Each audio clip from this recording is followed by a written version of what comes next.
नमस्कार, विंध्या टाइम्स में आपका स्वागत है। रीवा का बहुचर्चित फर्जी बैंक गारंटी का मसला आपको बखूबी याद होगा कि किस तरह से करोड़ों रुपए की फर्जी बैंक गारंटी लगाकर रीवा में शराब के ठेकेदारों ने खेल किया था। दुकानों के टेंडर लिए, फिर जब यह खुलासा हुआ कि ये बैंक गारंटीज फर्जी हैं, तब उसके बाद आनन फानन में कार्रवाइयों की बात हुई, लेकिन कोई पुख्ता तरीके से कार्रवाई नहीं हुई। सिर्फ जिस बैंक से फर्जी तरीके से, सोसाइटी के बैंक से जिस तरीके से ये फर्जी बैंक गारंटी जारी की गई थी, उसके बैंक मैनेजर को सस्पेंड कर दिया गया।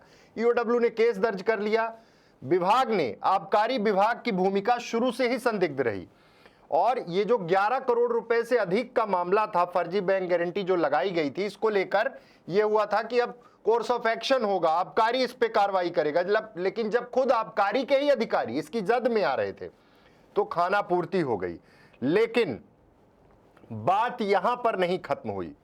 दरअसल 9 लोगों ने संयुक्त रूप से शराब ठेका पाने के लिए जो तरीका अपनाया था फर्जी बैंक गारंटी का, उसमें एक जनहित याचिका दायर की गई।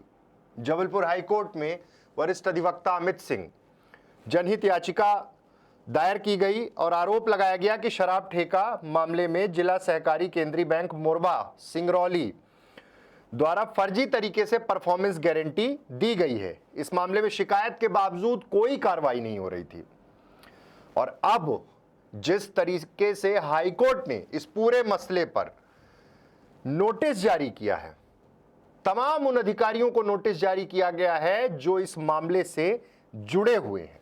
मुख्य न्यायाधीश रवि मलिमठ व न्यायमूर्ति विशाल मिश्रा की बेंच में ये सुनवाई हो रही थी। कमर्शियल टैक्स विभाग के प्रमुख सचिव, आबकारी आयुक्त, रीवा के कलेक्टर, एसपी, ईओडब्ल्यू, इन सबको नोटिस भेजा गया है और जवाब मांगा गया है। ये बीके माला ने मसला उठाया था, रीवा के अधिवक्ता हैं, आरटीआई एक्टिविस्ट हैं और इनकी तरफ से अमित सिंह ने यह पक्ष हाईकोर्ट में रखा था।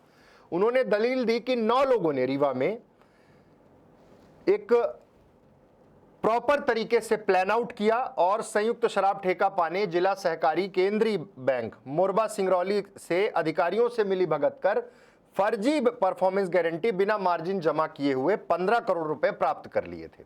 अब समझिएगा, जिस तरह से जो गाइडलाइन का डिस्कशन बार बार हो रहा था, बार बार ये कहा जा रहा था कि गाइडलाइन के अनुसार शेड्यूल बैंक जैसे nationalise regional rural bank, cooperative bank को इनका अधिकार नहीं है, लेकिन रीजनल रूरल बैंक और शेड्यूल बैंक जैसे नेशनलाइज बैंकों को इसका अधिकार है।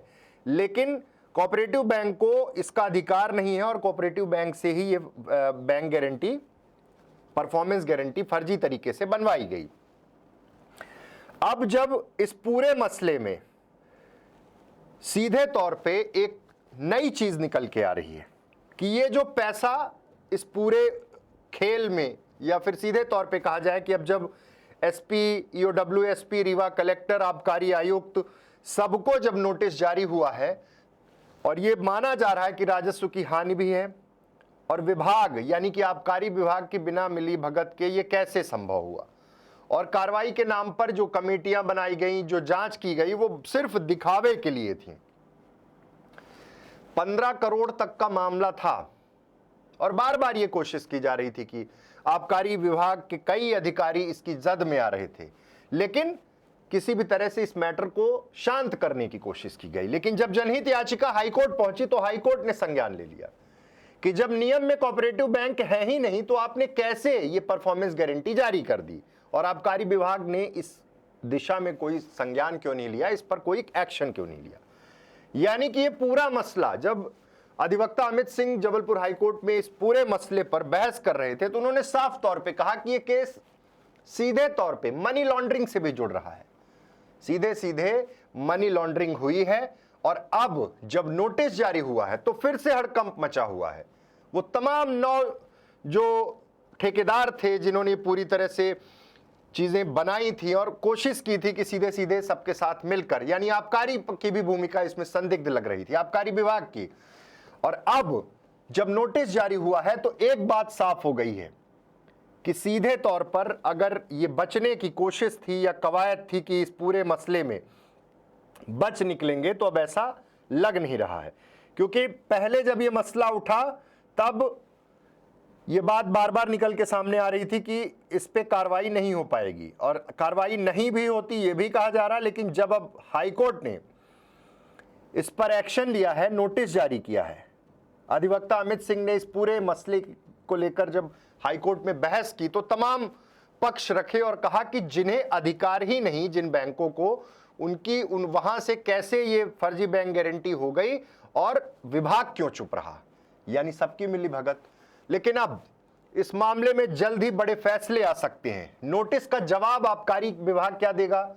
कलेक्टर को भी नोटिस दिया गया है, आबकारी आयुक्त की भी बात आ गई है, शिकायत ईओडब्ल्यू में भी कर दी गई थी।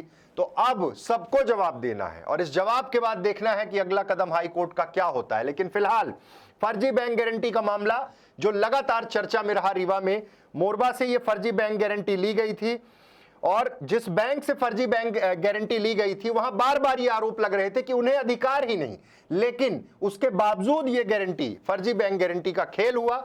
वरिष्ठ अधिवक्ता आरटीआई एक्टिविस्ट बीके माला ने इस मसले को रेज किया था। उसके बाद जबलपुर में एडवोकेट अमित सिंह ने इस पूरे मसले पर बहस की और सीधे तौर पे अब जो नोटिस जारी हुआ है उस नोटिस के जवाब का इंतजार है, क्योंकि हाईकोर्ट इस पूरे मसले में सख्त है और उसका मानना है, हाईकोर्ट का मानना है कि 15-15 करोड़ रुपए की फर्जी बैंक गारंटी बिना तमाम अधिकारियों की मिलीभगत के कैसे संभव हो पाई। और आगे देखना है कि इस पूरे मसले पर हाईकोर्ट क्या रिएक्ट करता है, नोटिस का जवाब आने के बाद किस तरह की कार्रवाई होती है, क्योंकि ये मसला लगातार चर्चा में रहा कि बड़े ही व्यवस्थित ढंग से ये पूरा खेल खेला गया था और जांच के नाम पर खाना पूर्ति की गई थी।